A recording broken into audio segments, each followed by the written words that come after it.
Joe W. Bristol. This is part 3 in our series about what I consider to be the giants of our welding business.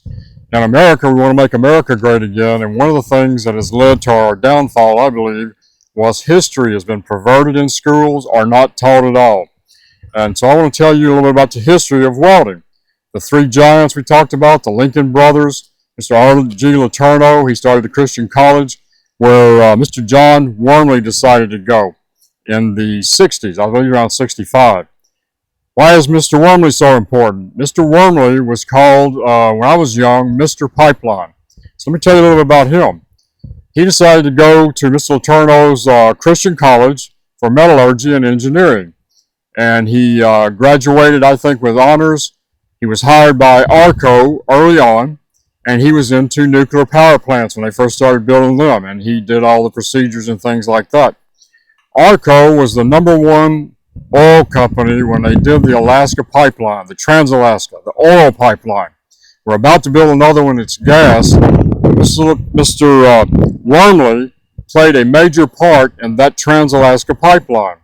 He built procedures for the terminals and things, and he was on the committee they put together with the best minds in the world, and he learned an awful lot, and he grew there.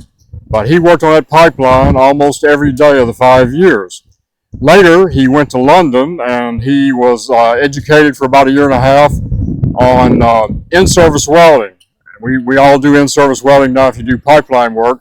So he became knowledgeable in that. And he came back for ARCO, was down here in LA at a refinery, and he had pipelining in his blood. And he decided to resign and to be a consultant. And Mr. Wormely worked on just about every major cross-country pipeline. I hear these young welders talking about mainline work. I don't even know what mainline work is mostly. Mainline work is different things, but it's not just some big pipe that runs for a few miles in an oil field. It was cross-country work. The arteries laid across this country during that time, okay? Just like the highways my dad worked on. It was a boom time in America. But he worked in one capacity or another as a consultant for the major pipeline contractors, a lot union, the big companies do the big work, used to, and he also sometimes worked for the gas company, but they would consult him about their projects. I got to meet him out here in California.